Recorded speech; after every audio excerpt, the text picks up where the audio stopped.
Muito obrigado, Isabel. Para mim é uma grande honra estar aqui hoje, não é, podendo falar com os senhores e senhoras. É uma alegria muito grande poder ter ao lado o professor Ernesto Rodrigues, me honra com a sua presença. O professor Ernesto que orientou, me supervisionou uma pesquisa feita por 6 meses, muito produtivos, não é, na Biblioteca Nacional, de setembro de 2010 a fevereiro de 2011. Foi o início de uma grande pesquisa que está tendo desdobramentos os mais inesperados hoje em dia, né? Falo um pouquinho dela e falo um pouquinho de um desses desdobramentos, que é o levantamento que eu fiz no Brasil a respeito da repercussão de livros de poesia e de prosa poética decadentista simbolista no Brasil. Então eu vou começar do começo, começar desse levantamento feito aqui em Portugal.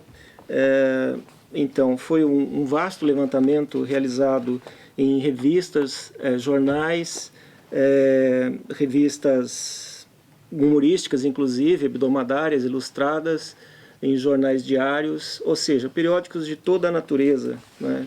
Eu percorri todos eles, tudo que estava disponível dentro da Biblioteca Nacional, aqui, próximo de nós, né? Também estive na Hemeroteca de Lisboa, estive na Biblioteca da Universidade de Coimbra, na Biblioteca Municipal do Porto, né? E levantei muitos e muitos documentos que estão aqui sintetizados. Eu tenho uma lista de mais de 500 textos que foram por mim encontrados, estão comigo, né? E foram resumidos aqui nesta lista de títulos, né?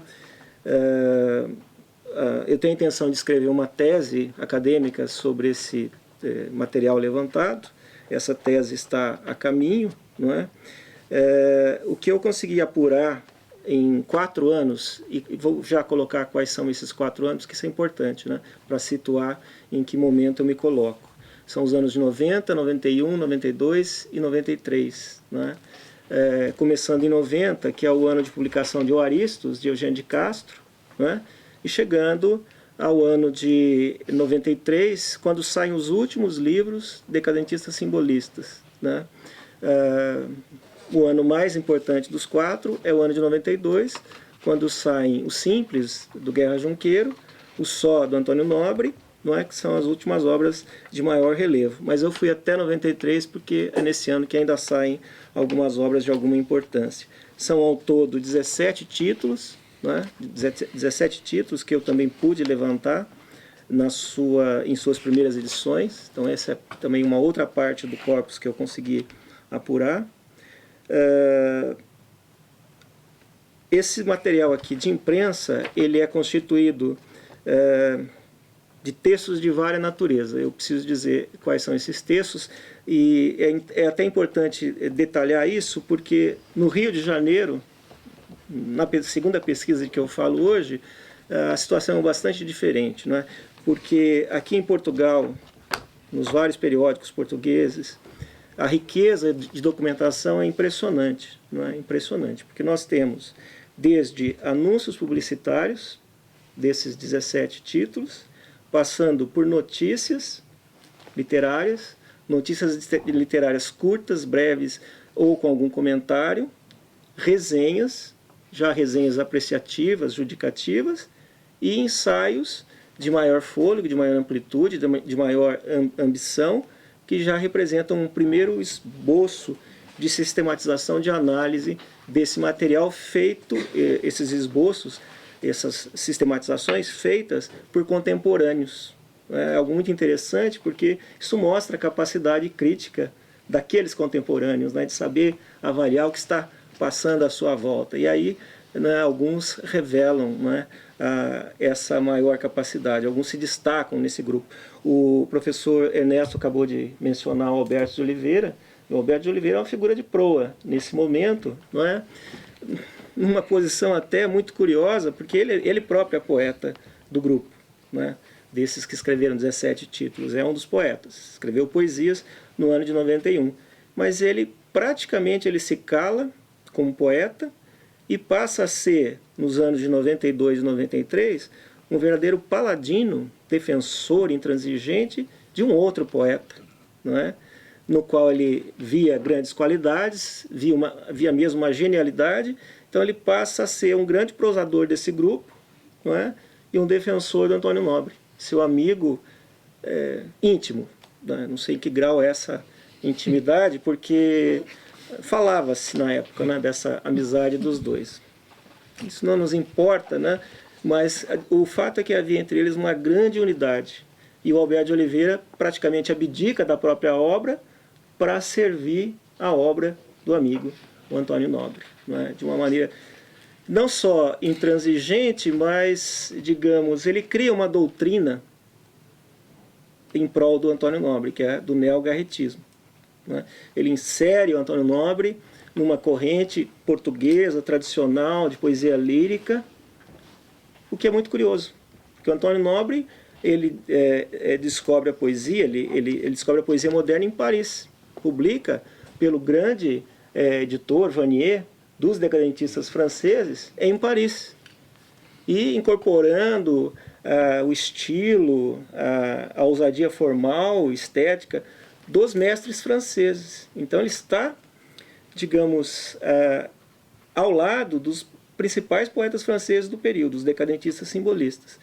E o seu amigo Alberto de Oliveira tenta diminuir esse aspecto e ressaltar as ligações do Antônio Nobre com Portugal. Não é?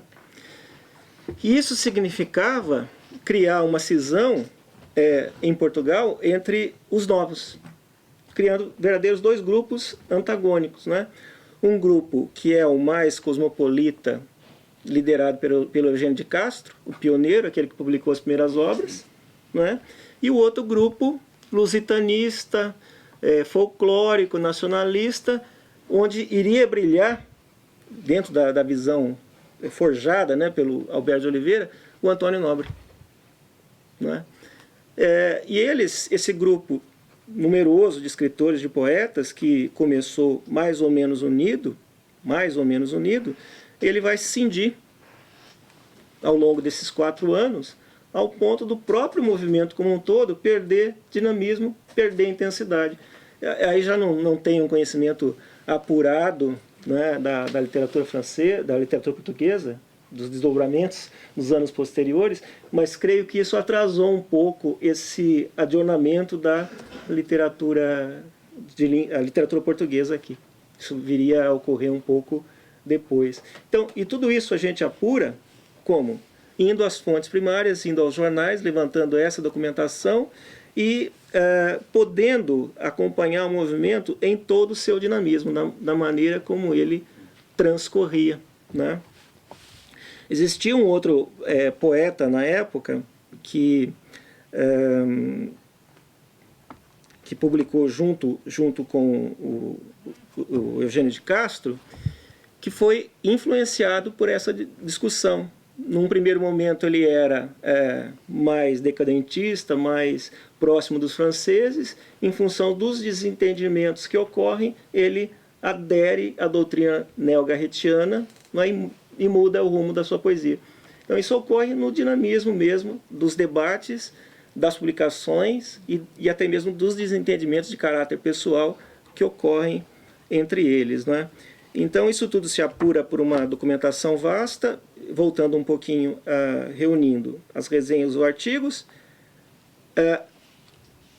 ilustrações do Bordalo Pinheiro, por exemplo, maravilhosas, belas ilustrações, do Manuel Gustavo e do Rafael Bordalo Pinheiro, além de outros ilustradores. Então é um outro tipo de material que eu pude reunir. E um dos mais curiosos, até pela história que eu tenho na pesquisa, eu digo rapidamente que o primeiro trabalho de mestrado foi sobre uma coluna humorística de jornal, e o de doutorado sobre a poesia satírica de um poeta brasileiro chamado Olavo Bilac.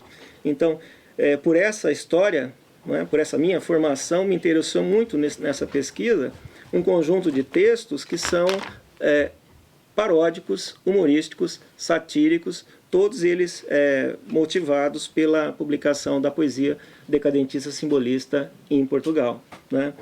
E já digo para vocês que o que me surpreendeu logo no começo da pesquisa, logo no ano de 90, né, com a publicação do Aristos, do Eugênio de Castro, foi a rapidez com que os portugueses, né, responderam à publicação pela via do sarcasmo, pela via da sátira, escrevendo paródias ao estilo de Eugênio de Castro, né?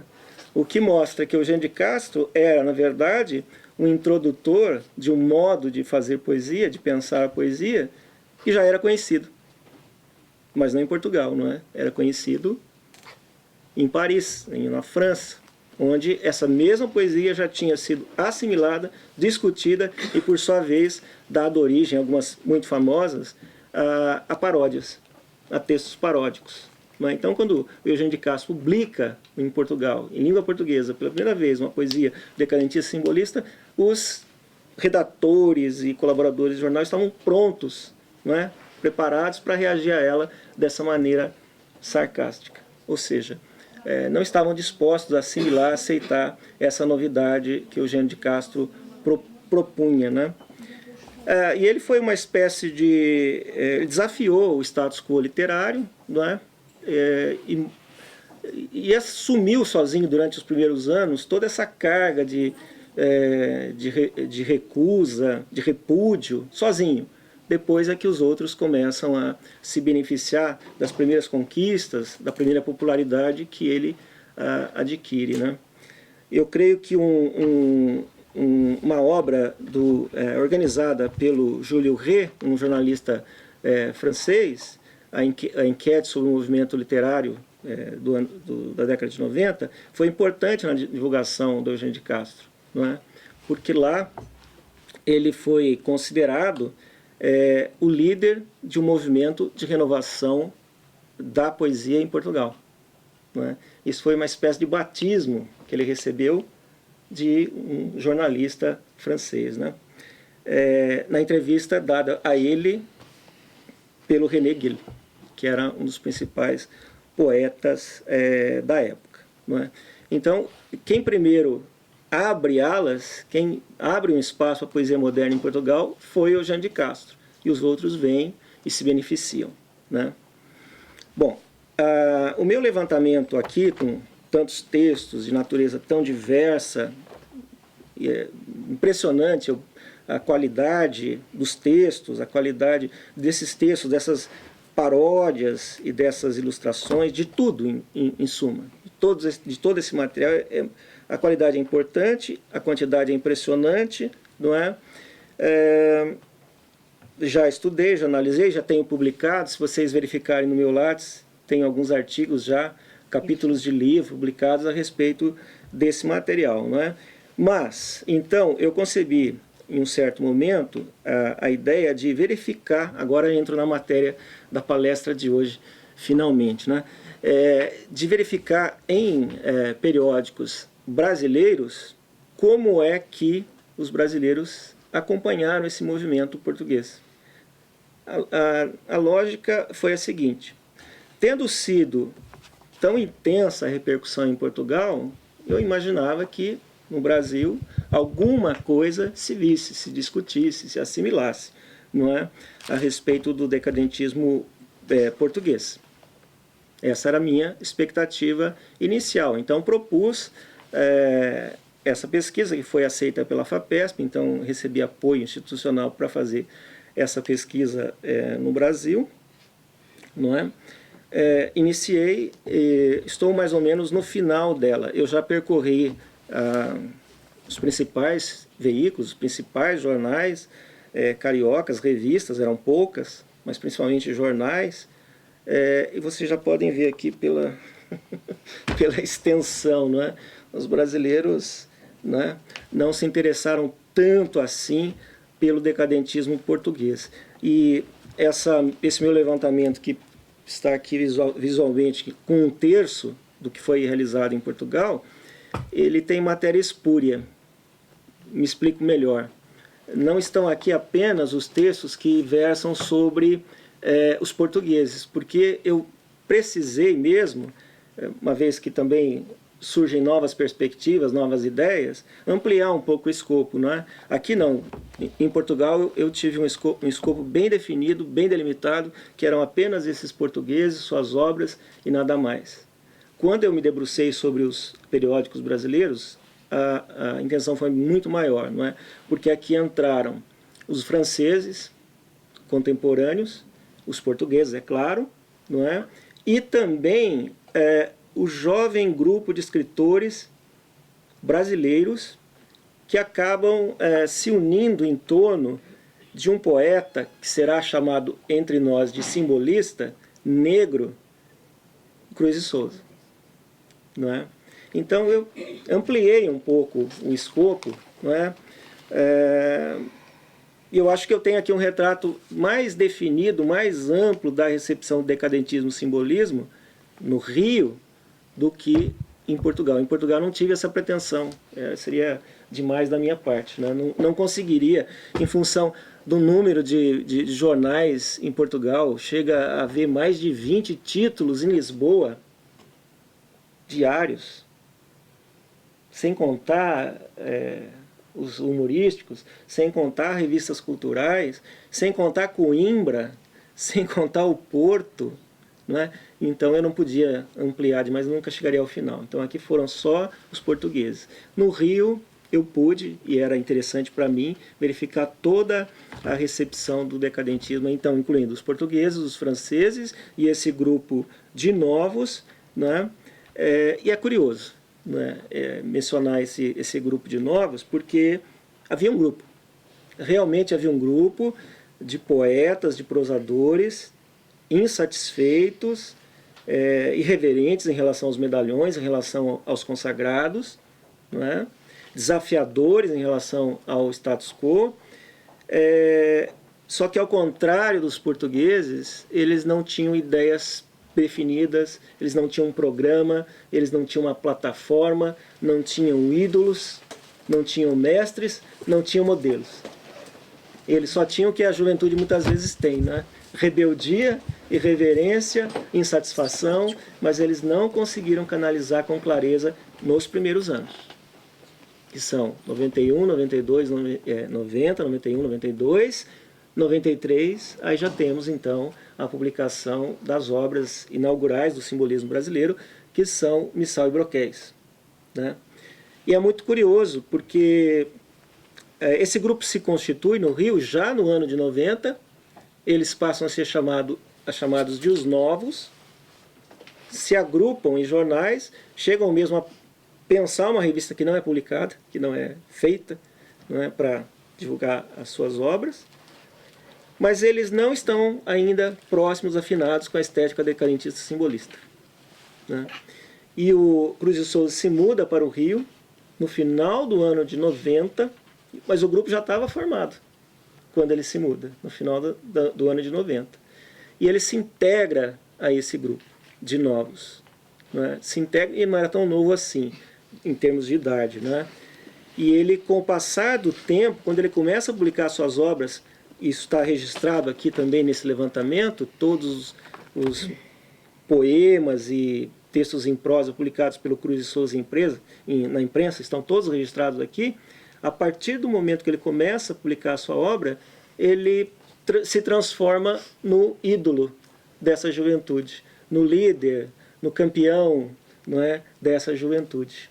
E ela começa a levantar a bandeira da poesia do Cruz de Souza, desse negro, vindo lá da Ilha do Desterro, que hoje é Santa Catarina, né?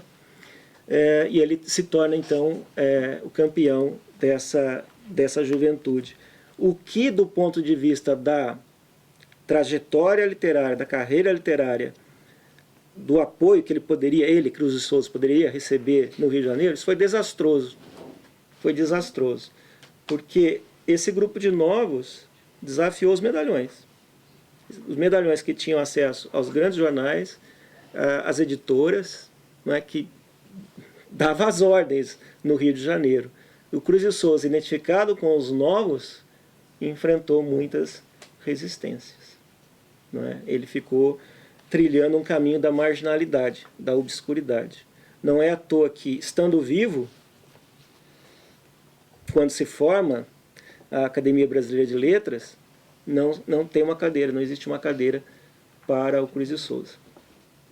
Aí entramos pelo âmbito da sociologia da literatura, mas creio que essa inserção no meio literário carioca do Cruz de Souza, acho que às vezes as expensas do que ele pretendeu, a sua revelia, isso interferiu no modo como a sua carreira se desenvolveu.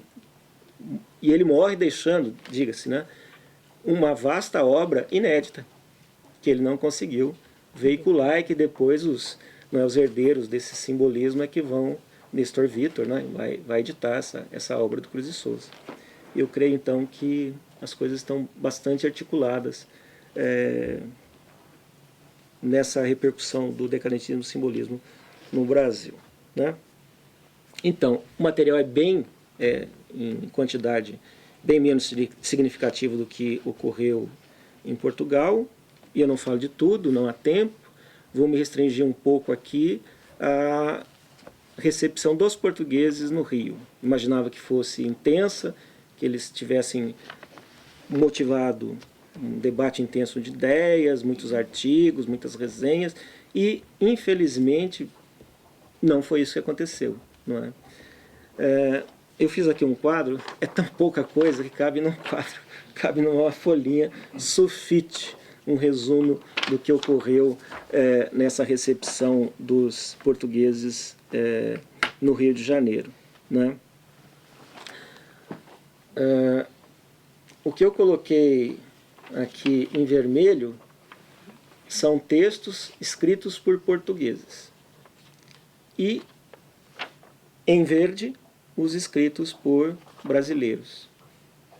Então vejam que há um certo equilíbrio, mas já digo para vocês que, do ponto de vista da importância do conteúdo relevante, os textos dos portugueses são mais importantes do que os brasileiros.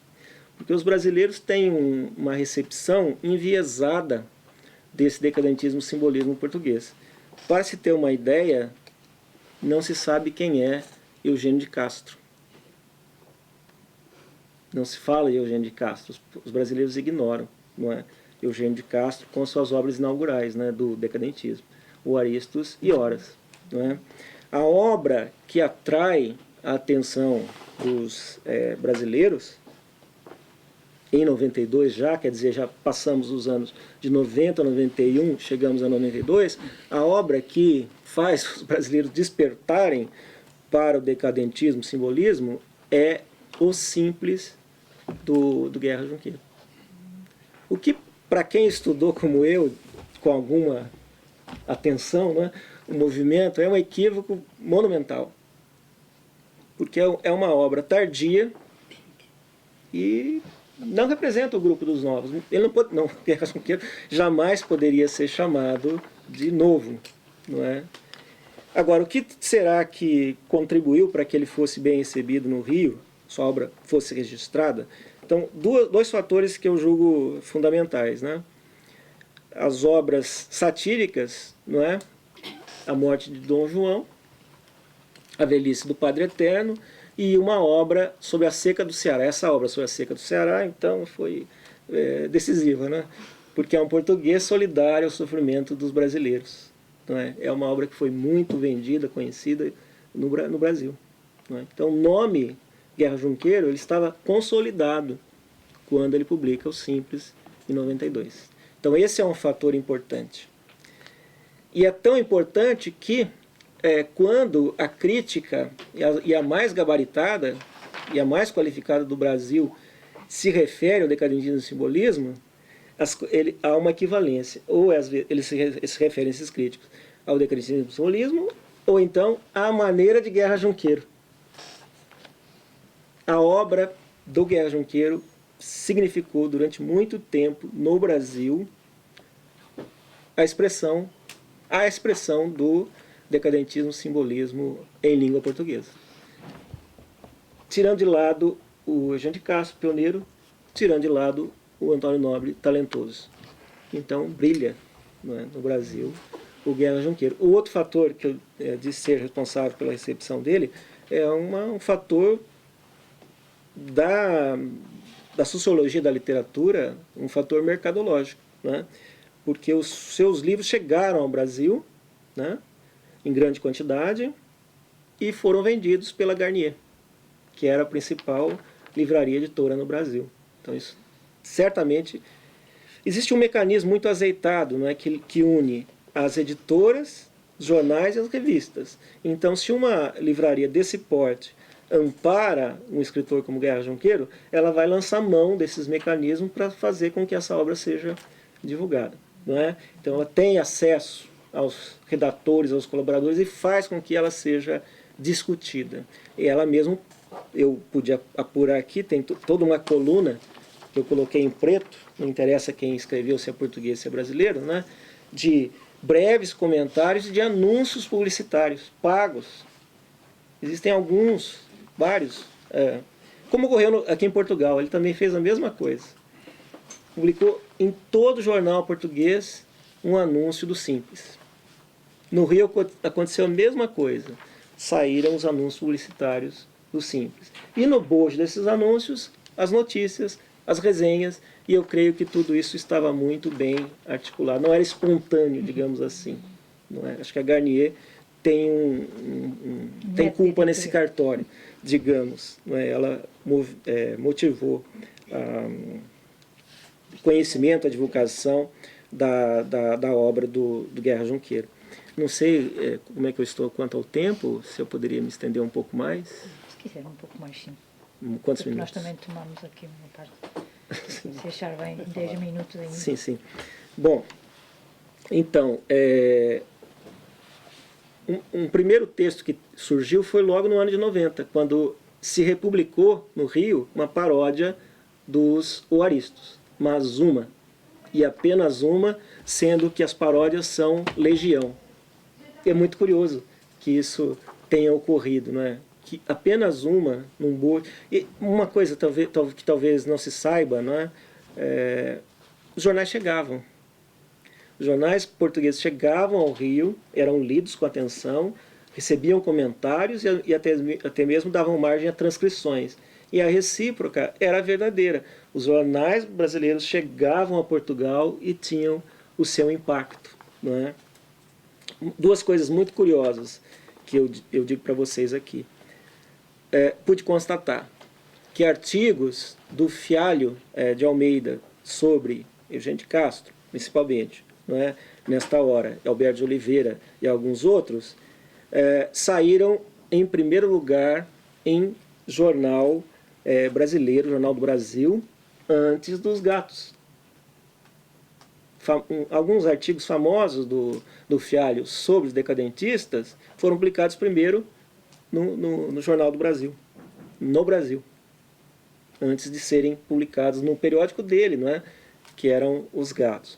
O mesmo aconteceu com o Pinheiro Chagas, né? O Pinheiro Chagas também publicou primeiro no Rio sobre Eugênio de Castro e sobre Antônio Nobre, para depois os jornais esses artigos serem publicados no Correio da Manhã, que era dirigido por ele. Isso causou até um efeito muito curioso e talvez, creio eu que pode ter sido proporcional da parte proporcional não. Intencional da parte do Pinheiro Chagas, foi que ele publicou no Rio, os jornais foram trazidos para Portugal, começaram a circular, não é? Entre os intelectuais, começou o buchicho, o burburinho em torno dos... Todo mundo queria ler, queria saber o que ele disse, afinal de contas, porque ele e isso também é algo que só pude testemunhar lendo e folheando os jornais e revistas. Pinheiro Chagas era uma autoridade. Era uma autoridade aqui e era uma autoridade para os brasileiros. Então aquilo que ele dizia tinha muito peso, né? Então vejam o que ele fez. Ele publicou no Rio, os jornais chegaram, começaram a circular de mão em mão, os comentários, né? E foi somente então que ele publicou no Correio da Manhã, quando já se sabia. Ao ponto de alguns concorrentes terem transcrito partes dos seus artigos. Eles já eram parcialmente conhecidos, quando ele finalmente publicou no Correio da Manhã. E são dois sobre Eugênio de Castro, Os Nefelibatas, e um artigo chamado Só, sobre o livro do Antônio Nobre. Eles são sarcásticos, demolidores, não é? Embora comparativamente, ele salve o talento, uma suposta genialidade, um talento, né, íntimo, não é, do Antônio Nobre. Então, diante daquela cisão que eu mencionei, que já estava muito clara nesse ano de 92, ele publica esses artigos no ano de 92, o Pinheiro Chagas toma um partido.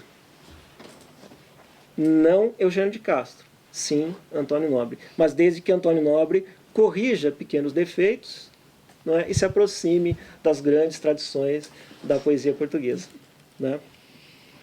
Da parte do Eugênio de Castro, foi ótimo ter sido alvo do sarcasmo, porque todo mundo de algum valor na literatura portuguesa, né, tinha passado por isso, tinha se tornado alvo da palmatória do Pinheiro Chagas. Então, como diz o Seabra Pereira, é uma espécie de consagração a rebur, consagração às avessas, a contrapelo.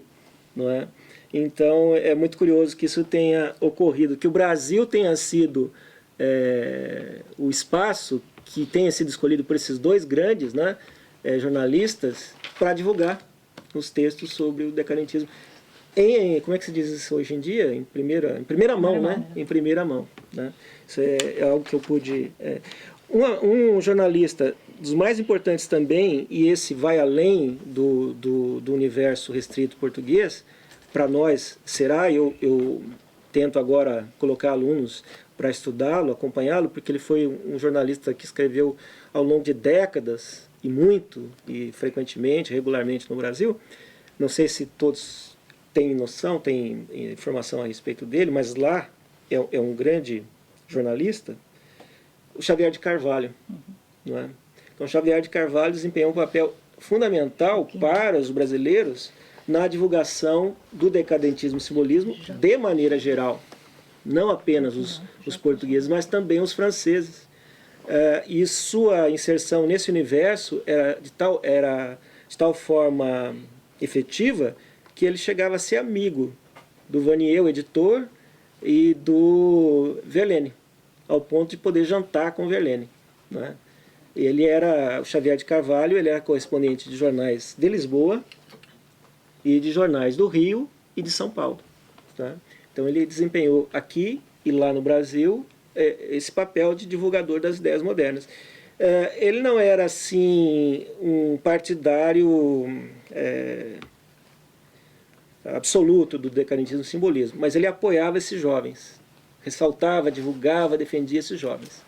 Né? Então eu creio que ele tenha tido uma importância grande no âmbito da difusão das ideias. Né? Então é um escritor, digamos assim, né, que merece um estudo mais aprofundado, e agora eu vou colocar os estudantes de graduação para fazer isso. Né? Só mais uma coisinha, o Pinheiro Chagas, ele escreve, como eu disse, um texto crítico em relação ao só do Antônio Nobre, e um brasileiro se levanta contra ele, que também eu acho bastante significativo, porque já havia ali entre nós, um ilustre desconhecido, Carlos Brandão, eu não sei quem é, Carlos Brandão, né? Ele se levanta e vai se contrapor ao medalhão, ao consagrado Pinheiro Chagas, dizendo que não é bem assim, né? que o Antônio Nobre tem valor, né? E que ele não pode, sua melancolia, sua tristeza não pode ser alvo de chacotas, como tinha sido no texto do Pinheiro Chagas. Eu achei assim ele respondeu com dignidade, não é? Com elevação, porque o tom do Pinheiro Chagas é chocareiro, né? É depreciativo, e esse Carlos Brandão o chama às falas, né? Peraí, não é bem assim.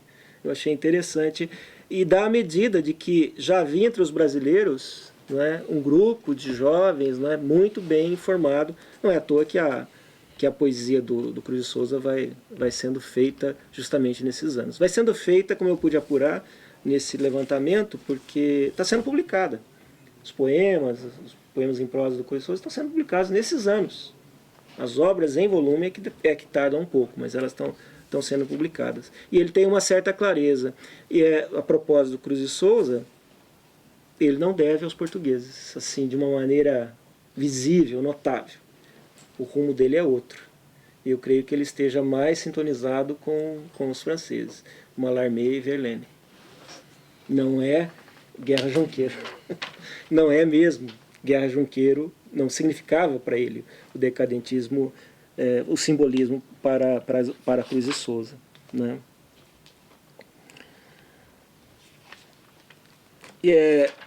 As coisas não têm mesmo clareza para os brasileiros, porque entre esses poucos que escreveram a respeito dos portugueses, eu encontro o Coelho Neto.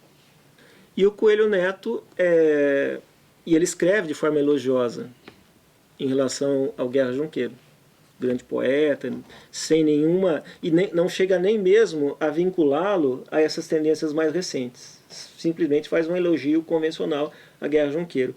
O mesmo Coelho Neto, amigo de Bilac, que no ano seguinte, quando se publica o Missal do Cruz e Souza, vai escrever uma paródia, né, ferina contra o Cruz e Souza.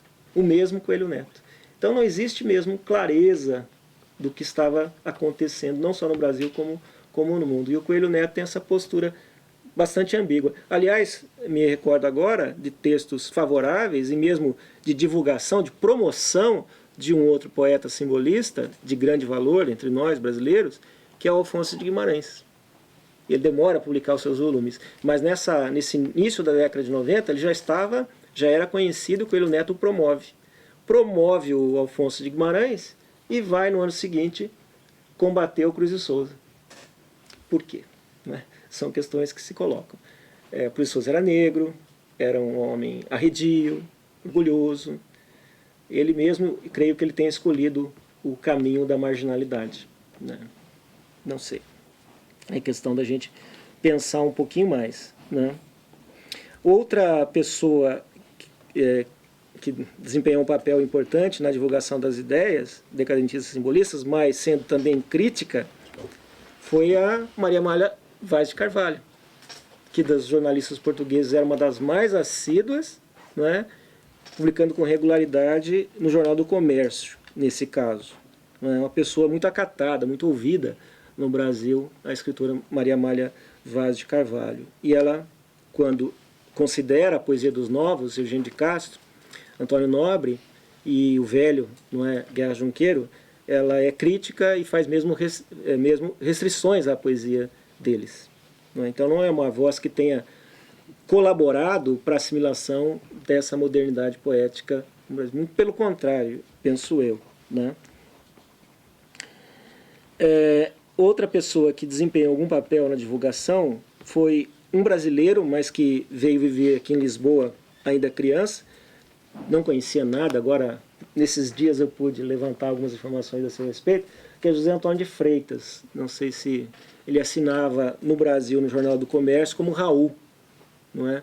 Mas ele faz pequenos balanços muito precisos e exatos a respeito do decadentismo, simbolismo português, inclusive falando das brigas muito interessantes que ocorreram entre os jovens, né? Eugênio de Castro e Dom João de Castro. Eu estava com dificuldade de lembrar o nome dele. O Dom João de Castro é aquele poeta que começa de um jeito, briga com Eugênio de Castro e vai para o outro lado, vai para o neogarretismo. É um exemplo de como que a produção poética, às vezes, ela é afetada pela própria vida literária, né? É um poeta, não sei, vocês são portugueses, podem dizer, não é um poeta que tenha ficado, não é que seja lido, discutido, Dom João de Castro. Mas na época estava ali tentando rivalizar com o Eugênio de Castro. Rivalizar ao ponto dos seus primeiros, e eles começam não decadentistas, seus primeiros livros têm títulos semelhantes e um acusar o outro ter roubado o título do amigo. Já então. Já naquela época eles já não se entendiam. E o Alberto de Oliveira e o Eugênio de Castro também tiveram, na época de Coimbra, os seus desentendimentos. Então, fazendo um balanço, eu trouxe para vocês aqui apenas uma apuração do que eu pude verificar nos jornais cariocas. São poucas coisas, mas creio que são coisas de muito interesse, não é? Falando da dinâmica dessa dinâmica intensa de relações luso-brasileiras, né? E creio que eu fico muito satisfeito de poder ter realizado essa segunda parte porque eu vou conseguir um retrato mais acabado, né, da difusão em língua portuguesa do decadentismo, simbolismo. Essa pesquisa não se concluiu ainda, porque eu preciso percorrer alguns jornais religiosos, que certamente não vão... E jornais, não sei se Lisboa tinha, Portugal tinha, mas no Rio tínhamos muito. Jornais de nacionalidades, de uma colônia americana, de uma colônia italiana. Que para a época tínhamos o Anglo-Portuguese News, que foi coisas assim. Mas pouco mais.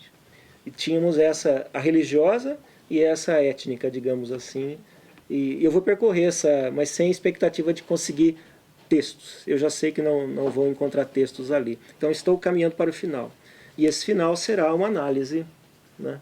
Não sei se terá mérito, mas será uma análise de todo esse material e na altura eu coloco vocês a par da publicação. Agradeço muito a atenção, gente. Obrigado.